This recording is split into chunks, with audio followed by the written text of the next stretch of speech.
Shri Sai Satcharita, The Wonderful Life and Teachings of Shri Sai Baba, Chapter 24. Baba's Wit and Humor, Chana Leela, Hemat Pant, Sudama, Anna Chin Chanikar versus Moshi Bai. Preliminary. Unless we surrender our ego at the feet of our Sadguru, we will not succeed in our undertaking. If we become egoless, then our success is assured. By worshipping Sai Baba, we attain both the objects, worldly and spiritual, and are fixed in our true nature and get peace and happiness. Therefore, those who want to accomplish or gain their welfare should respectfully hear Sai Baba's Leelas or stories and meditate on them. If they do this, they will easily attain the object of their life and get bliss. Generally, all people like wit and humor, but they do not like that jokes should be cut at their expense.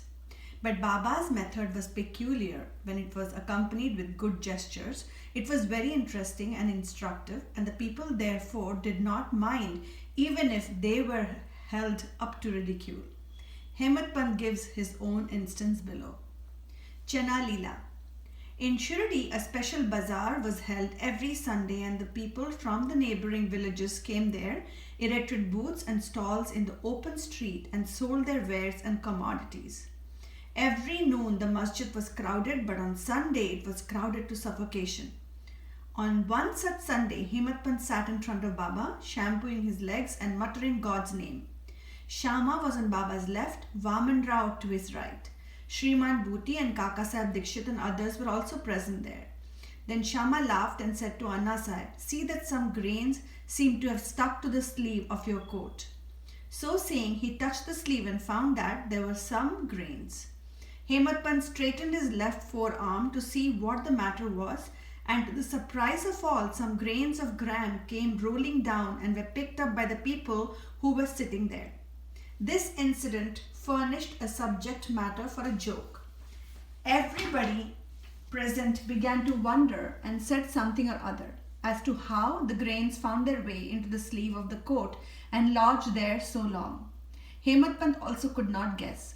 When nobody could give any satisfactory explanation in this matter, and everybody was wondering about this mystery, Baba said as follows. "This fellow, Anna Sahib, has got the bad habit of eating alone. Today is a bazaar day and he came here chewing grams. I know his habit, and these grams are a proof of it. What wonder is there in this matter?" Hemat Pant: "Baba, I never know of eating things alone. Then why do you shoulder me with this bad habit? I have never yet seen Shirdi Bazaar. I never went to the bazaar today. Then how could I buy grams and how could I eat them if I had not bought them? I never eat anything unless I share it with others present around me at the time of my meals." Baba: "Is it true that you give to the persons present, but if none be nearby, what could you or I do? But do you remember me before eating? Am I not always with you?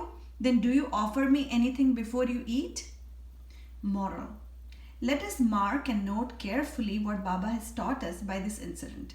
He has advised us that before the senses, mind and intellect enjoy their objects, first he should be remembered. And if this be done, it is in a way of making an offering to him. The senses, etc. can never remain without their objects, but if those objects are first offered to the Guru, the attachment for them will naturally vanish. In this way, all the vrittis, subtle thoughts, regarding desire, anger, avarice, etc. should first be offered and directed to the Guru, and if this practice be followed, the Lord will help you in eradicating all the vrittis. When before enjoyment of the objects you think that Baba is present, the question whether the object is fit to be enjoyed or not will at once arise. Then the object that it is not fit to be enjoyed will be shunned, and in this way our vicious habits or vices will disappear and our character will improve. Then love for the Guru will grow and pure knowledge will sprout up. When this knowledge grows, the bondage of body consciousness, we are the body, will snap, and our intellect will be merged in spirit consciousness, we are the spirit. Then we shall get bliss and contentment. There is no difference between Guru and God. He who sees any difference in them finds God nowhere. So leaving aside all ideas of difference, we should regard Guru and God as one. And if we serve our Guru as stated above, God will be certainly pleased and by purifying our minds and give us self-realization. To put the matter in a nutshell, we should not enjoy any object with our senses, etc., without first remembering our Guru. When the mind is trained in this way, we will always be reminded of Baba and our meditation on Baba will grow apace. The Sagun form of Baba will ever be before our eyes, and then devotion, non-attachment and salvation will be ours. When Baba's form is thus fixed before our mental vision, we forget hunger, thirst and this sansar world. The consciousness of worldly pleasures will disappear and our mind shall attain peace and happiness. Sudama's story. When the above story was being narrated, Hemad Pant was reminded of a similar story of Sudama which illustrates the same principle and therefore it is given here. Shri Krishna and his elder brother Balaram were living with a co-student named Sudama in the ashram of their Guru Sandipani. Once Krishna and Balaram were sent to the forest for bringing fuel. Then the wife of Sandipani sent Sudama also for the same purpose with some quantity of grams for the three. When Krishna met Sudama in the forest, he said to him, Dada, I want water as I am thirsty. Sudama replied, no water should be drunk on an empty stomach, so it is better to rest a while. He did not say that he had got grams with him and that Krishna should take some. As Krishna was tired, he lay down for rest on the lap of Sudama and was soon snoring. On seeing this, Sudama took out the grams and began to eat. Then Krishna suddenly asked him, Dada, what are you eating? What is this chitter-chatter sound? He replied, What is there to eat? I am shivering with cold and my teeth are chattering. I can't even repeat Vishnu Sahasranam. Hearing this, the omniscient Krishna said, I just had a dream in which I saw a man eating things of another. And when asked about this, he said, what dust should we eat? Meaning thereby that he had nothing to eat. The other man said, let it be so. Dada, this is only a dream. I know that you won't eat anything without me. Under the influence of the dream, I asked you what you were eating. If Sudama had known the omniscient Shri Krishna and his Leelas, he would not have acted as he did. Therefore, he had to suffer for what he did. Though he was a chum of Shri Krishna, he had to pass his latter life in utter poverty. But when he later offered Krishna a handful of parched rice earned by his wife with her own labor, Krishna was pleased and gave him a golden estate to enjoy. This story should be remembered by those who have the habit of eating things alone without partaking them with others. The Shruti also emphasizes this lesson and asks us to offer things first to God and then enjoy them after they are renounced by Him. Baba also has taught us the same lesson in his inimitable and humorous way. Anna Chinchanikar versus Moshibai. Hemad now describes another witty incident in which Baba played a peacemaker's part. There was once one devotee by name Damodar Ghanashyam Babavare alias Anna Chinchanikar. He was simple, rustic and straightforward. He cared for nobody, always spoke plainly and carried all dealings in cash. Though he looked outwardly harsh and uncompromising, he was good-natured and guileless. So Sai Baba loved him. He has willed away all his property to Shri Sai Baba Sansthan Shirdi. One day, like others, serving Baba in their own way, this Anna was shampooing the left arm of Baba, which rested on the kathara railing. On the right side, one old widow named Venubai Kojalgi, whom Baba called mother and all others called Moshibai, was serving Baba in her own way. This Moshibai was an elderly woman of pure heart. She clasped the fingers of both her hands round the trunk of Baba and was at this time massaging Baba's abdomen.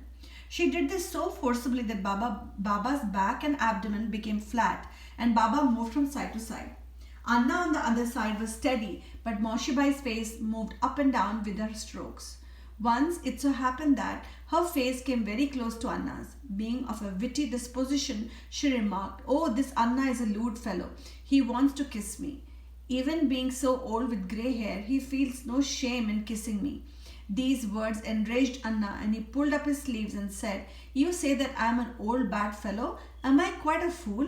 It is you who has picked up a quarrel with me." All the persons present there were enjoying this encounter between them. Baba, who loved both of them equally and wanted to pacify them, managed the affair very skillfully. Lovingly he said, "Oh Anna, Why are you unnecessarily raising this hue and cry? I do not understand what harm or impropriety is there when the mother is kissed." Hearing these words of Baba, both of them were satisfied, and all the persons laughed merrily and enjoyed Baba's wit to their heart's content. Baba's characteristics. His dependency on bhaktas. Baba allowed his devotees to serve him in their own way and did not like any other persons interfering in this. To quote an instance, the same Moshibai was on another occasion kneading Baba's abdomen. Seeing the force used by her, all other devotees felt nervous and anxious. They said, "Oh mother, be more considerate and moderate, otherwise you will break Baba's arteries and nerves." At this, Baba got up at once from his seat and dashed his satka on the ground. He got enraged and his eyes became red like live embers.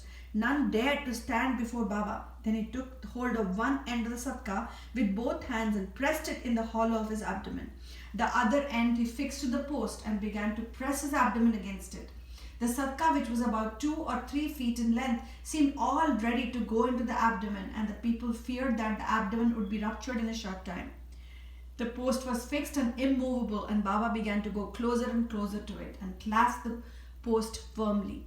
Every moment the rupture was expected, and they were all dismayed, did not know what to do, and stood dumb with wonder and fear. The other devotees wanted only to give a hint to the Moshibai to be moderate in her service and not cause any trouble or pain to Baba. They were surprised to see that their well-intentioned effort had resulted in this crisis, and they could do nothing but to wait and watch. Fortunately, Baba's rage soon cooled down. He left the satka and resumed his seat. From this time onwards, the devotees took the lesson that they should not meddle with anybody but allow him to serve Baba as he chooses, as he was capable of gauging the merits and worth of the service rendered unto him. Bow to Shri Sai, peace be to all.